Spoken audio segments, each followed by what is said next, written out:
થોડા દિવસ પહેલાં મેં એક પાઉંભાજીનો વિડીયો મૂકેલો હતો, તો તેમાં મેં જે લસણની ચટણી બતાવી છે તેની મને બહુ જ રિક્વેસ્ટ આવી કે આ લસણની ચટણીની રેસીપી બતાવો.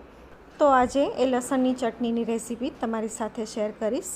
આ રીતે લસણની ચટણી બનાવીને તમે 2 થી 3 મહિના સુધી ફ્રીઝમાં સ્ટોર કરી શકો છો અને ફ્રીઝરમાં તો 6 મહિના સુધી પણ કંઈ થતું નથી.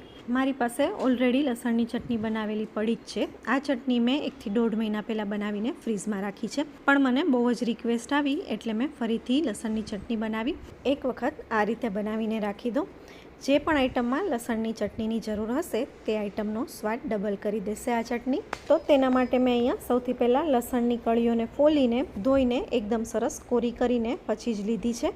હવે ચટણી માટે બધી વસ્તુ કપથી માપીને લેવાની છે. તો અડધા કપ જેટલી લસણની કળી છે લઈ લઈએ મિક્સર જારમાં, અને તેની સામે મેં અડધો કપ કાશ્મીરી લાલ મરચું લીધું છે.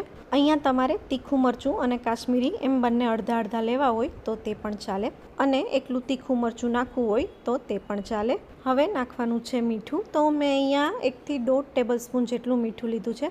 આ ચટણીમાં હજી બીજી એક વસ્તુ આગળ એડ થશે એટલે મેં તે પ્રમાણે મીઠું લીધું છે.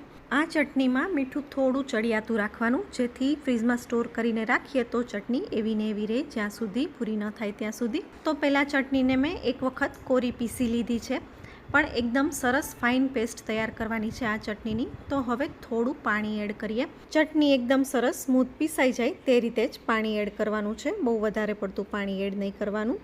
અહીંયા ઘણાને પ્રશ્ન થશે કે પાણી નાખીને શું કામ પેસ્ટ તૈયાર કરવાની, તો તે હું તમને આગળ જણાવીશ. પણ આ રીતે એકદમ સરસ સ્મૂથ પેસ્ટ તૈયાર થઈ જવી જોઈએ.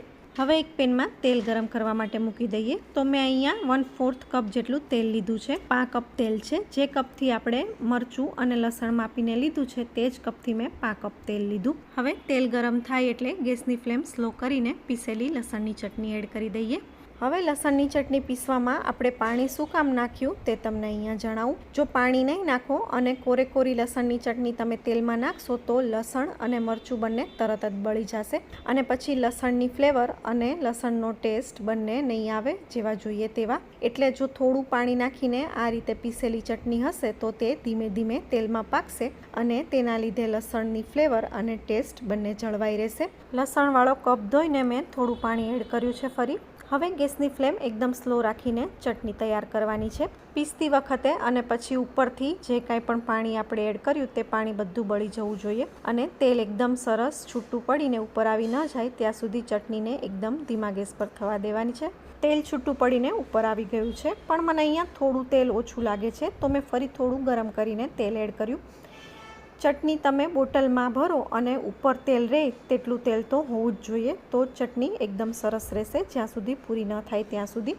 હવે તેલ અહીંયા એકદમ સરસ છૂટું પડી ગયું છે, ઉપર દેખાય છે તેલ, અને ચટણી પણ થોડી નીચે બેસતી હોય, તળિયામાં નીચે ચોટતી હોય તેવું મને લાગે છે. તેનો મતલબ કે ચટણી એકદમ સરસ પાકી ગઈ છે. તો હવે ગેસની ફ્લેમ બંધ કરીને ચટણીને પહેલાં એકદમ સરસ ઠંડી થવા દઈએ, અને ઠંડી થાય પછી હજુ એક વસ્તુ આગળ એડ કરવાની છે.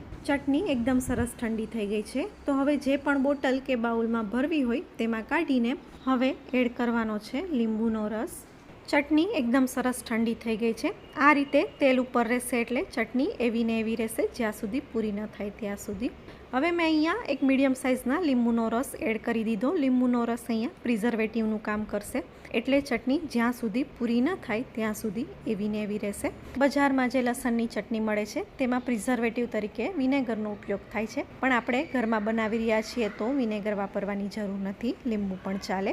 હવે અહીંયા બીજી એક વાત હું તમને આગળ જણાવતા ભૂલી ગઈ. અહીંયા આપણે ચટણી બનાવવા માટે કાશ્મીરી લાલ મરચું પાવડરનો ઉપયોગ કરેલો છે, પણ તેની જગ્યાએ સૂકા કાશ્મીરી મરચાંને 10 થી 15 મિનિટ માટે ગરમ પાણીમાં પલાળીને લેશો તો તેની પણ ચટણી આ જ રીતે તૈયાર થશે. હવે આ ચટણીને યુઝ કઈ રીતે કરવી તે જોઈ લઈએ. તો અત્યારે મારે પાઉંભાજી માટે ચટણી જોઈએ છે, તો થોડી ચટણી લઈને તેમાં થોડું પાણી એડ કરીને ચટણી એકદમ સરસ ઢીલી કરી લીધી મેં. પાઉંભાજી અને પુલાવ સાથે આવી ઢીલી લસણની ચટણી સર્વ થાય છે.